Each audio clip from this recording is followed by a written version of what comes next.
네, 오늘 오전에 이명박 전 대통령이 귀국을 했습니다. 기자들이 취재를 하려고 대거 또 인천공항에 몰려갔는데 이 전 대통령의 2차 공항 성명은 없었습니다. 다만 이번 바레인 출장에 동행했던 이 전 대통령의 최측근이죠. 이동관 전 수석이 곧 입장을 낼 기회가 있을 거라는 얘기를 하면서 그 내용에 관심이 지금 집중되고 있는 그런 분위기입니다. 이동관 전 청와대 홍보수석 전화로 연결해서 한번 어떤 얘기를 하실 수 있는지 얘기를 들어보도록 하겠습니다. 이 전 수석님 나와 계시죠? 예, 안녕하세요. 예, 안녕하십니까. 뭐 출장은 잘 다녀오셨나요? 네, 오늘 낮에 도착했습니다. 예. 2박 4일 짧은 일정이었기 때문에 아주 강행군을 했죠. 그 해외 출장 짧은 일정으로 강행군 하시는 건 아주 이명박 전 대통령 전매 특허 아닙니까? 요번에도 예외 없이 그랬습니다. 좀 이따 네. 설명을 좀 드리겠습니다. 알겠습니다. 네. 그 이 전 대통령께서 바레인에 가서도 네네. 페이스북을 통해서 패친 여러분 이렇게 하면서 근황을 전하셨더라고요. 네네. 거기서 좀 저희가 좀 주목할 만한 거라는 게 우리나라가 성장한 비결이 네네. 교육과 국민의 단합된 힘이었다 이런 말씀을 강조하시겠다라고 했는데 네네. 이게 약간 저희 느낌으로는 네네. 지난주에 이제 공항 출국 전에 그 문재인 정부의 적폐청산 작업을 국론을 분열시킨다 이렇게 네네. 입장을 내셨잖아요. 이거하고 네네. 약간 좀 대비되는 그런 흐름인 것 같은데 네네. 그렇게 해석을 해도 되겠습니까? 그래서 이제 아마 국내 언론에서는 이 공항 발언 네. 연장선에 있는 거 아니냐 네. 이렇게 이제 해석들 하셨던데 그거는 이제 사실은 언론에서 해석하셨던 거고. 네. 요번에 이제 가서 말씀하신 게 방금 전에 우리 앵커께서 계신 것처럼 미래로 가는 문의 열쇠라는 제목으로 우리 대한민국이 어떻게 그동안 이 기적의 성장을 이루었는가, 네. 비결이 뭔가 하는 걸 이제 그쪽에서도 그런 요청을 했었고요. 네. 그래서 이제 연설을 하신 거죠. 근데 다만 이제 지금 국내 상황과는 관계없이 지금 그 말씀이 그렇게 받아들여졌던 것은 공항 발언의 연장선으로. 예. 그러니까 아마 메시지 자체가 갖고 있는 함의가 지금 우리가 이러고 있을 때가 아니다 하는 네. 것으로 국민들한테 받아들여진 거 아닐까 저는 생각을 하는 게요. 우선 요번에 간단히만 말씀을 드리면 가서 거의 국빈에 준하는 대접을 받았습니다. 전직 대통령인데도. 네. 그러니까 총리, 부총리, 그다음에 왕세자, 그다음에 외교부 장관 이런 분들이 다 별도로 따로 시간을 잡아서 거의 어떻게 한국이 그런 민주화 산업화를 한꺼번에 이뤘는지. 네. 그리고 지금 바레인도 작은 중동 나라지만은 그런 고민이 굉장히 엄청나게 크더라고요. 지금 네. 이란의 위협, 그다음에 IS의 위협 이런 안보적인 위협 속에서 지금 새로운 또 성장 동력을 찾아가야 한다는 점에서 아주 절실하게 맞부딪혔던 모양이에요. 네. 이렇게. 그런데 그렇게 그분들이 아주 집요하게 묻고 그다음에 또 국가 성장 전략을 고민하는 그런 모습을 보면서 거꾸로 저희 국내 현실이 비춰졌던 거죠. 솔직히 네. 말하면. 그건 저도 마찬가지였는데 우리 이렇게 외국은 작은 나라, 큰 나라 가릴 것 없이 이렇게 국가 발전 어떻게 전략을 짜야 하나 고민하고 있는데 저희는 이런 갈등과 소모적인 정쟁 속에서 이러고 있을 땐가.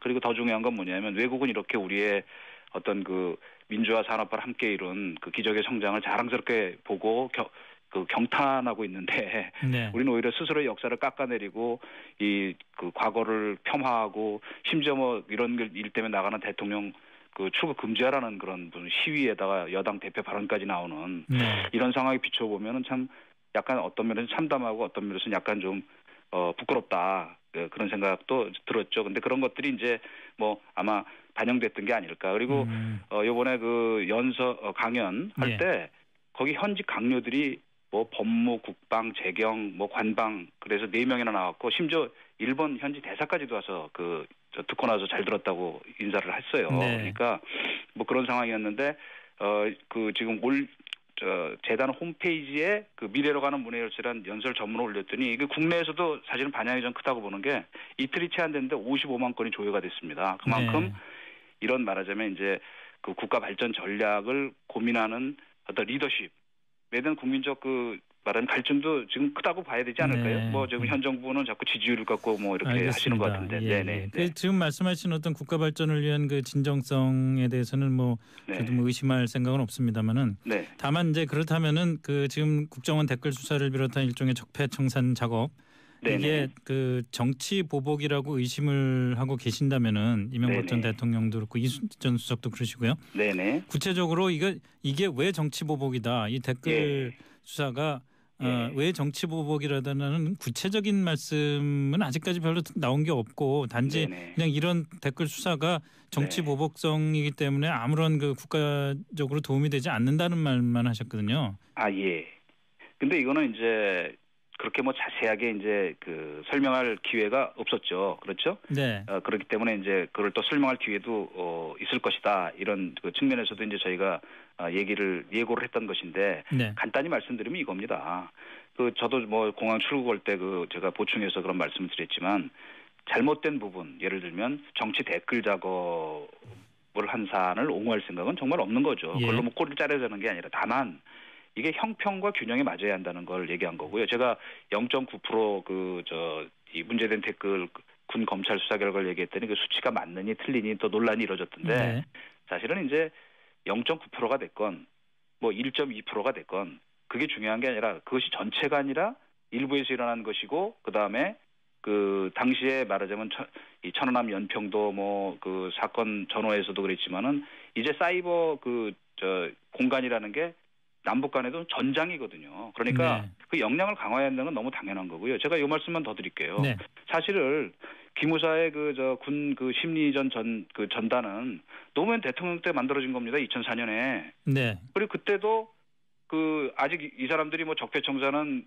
이분들이 저희 때까지만 하니까 그랬지만 그때도 여러 가지 이 재판 과정의 증언을 보면 그때도 노무현 대통령 그 여러 가지 뭐 FTA나 제재 해군 기지에 대한 비난이 많으니까 심리전단에서 그거에 대한 그 방어 댓글을 달았어요. 예, 그러니까 그렇다면 그것까지 다 조사를 해야죠. 근데 전체적으로 잘못된 부분이 있으면 메스로 그거를 환부를 도려내고 네, 네. 또 앞으로 발전을 위해서 나가야지 왜 도끼로 아예 손발을 자르려고 하느냐고 제가 말씀드린 그대로입니다. 그러니까 그런 차원에서 본다면 이것은 다분히 그 정치보복성의 여론무리가 예, 예. 아니냐 하는 이제 얘기입니다. 마침 예. 지금 그 노무현 전 대통령 때도 사이버 심리전단이 있었다 이 그 네. 말씀을 하시길래 엊그제 이명박 전 대통령 측에서 이대로 당할 수는 없다. 뭐 반격에 나서야 한다. 이런 말이 있었던 보도가 나왔는데 그게 혹시 네. 노무현 전 대통령 시절과 관련된 무슨 자료를 폭로한다거나 이런 계획이 포함이 돼 있는 겁니까? 뭐 그런 일이 있어서는 또 안 되고요. 네. 그리고 뭐 역사 발전이라는 게 뭐 앞에 걸 다 부정해서 이루어지는 게 아니라 그 어떤 그 축적과 그 말하자면 진화가 이루어져야 되는 거 아닙니까? 네. 그러니까 저는 그런 일이 있어서는 안 된다고 보고요. 그리고 그거는 정말 마지막에 있을 수 없는 일이죠. 서로 속된 말로 얘기하면 너 죽고 나 죽게 하자는 얘기인데 네. 그건 국가를 위해서 아무 도움이 안 되기 때문에 뭐 그런 일이 없었으면 합니다. 네. 없었으면 거기까지만 한다는 얘기하겠습니다. 말씀은 뭐 준비는 하고 있는데 가급적이면 안 쓰려고 하신다 이런 말씀인가요? 뭐 그 말을 아끼겠습니다. 알겠습니다. 예.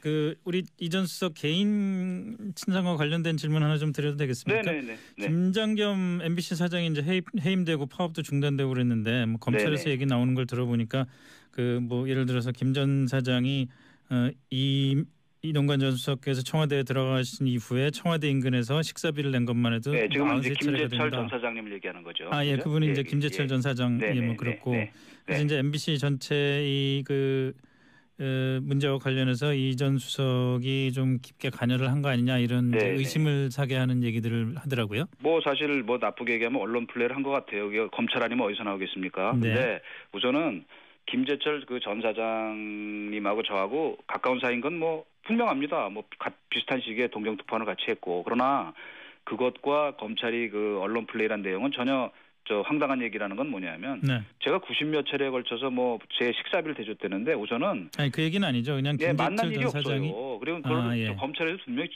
그렇게 소명을 하셨대요. 근데 그거를 언론에 흘려가지고 여론몰이하는 건 아주 뭐 매우 질이 안 좋은 그 악의적인 언론 플레이라고 보고요. 그다음에 우선은 그 직접 뭐 관여하고 뭐 제자계까지 인사에 했다 하는 얘기는 네. 그것도 얼토당토하는 얘기가 불법적인 부분이 있었다면 그건 뭐 제가 분명히 말씀드리지만 책임지겠습니다. 그러나 네.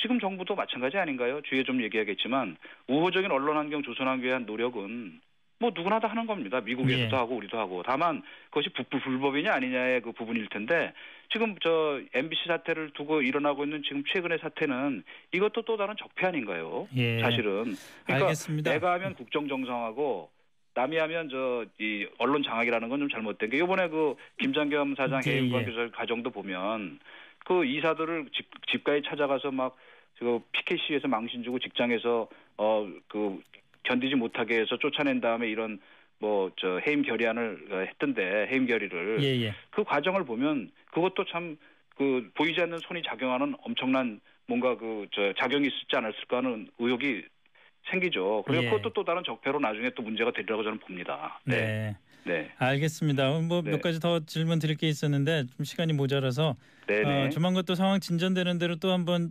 연결을 해서 좀 질문을 드리겠습니다. 네네. 예, 네. 오늘 말씀 감사합니다. 여기까지 듣겠습니다. 고맙습니다. 네.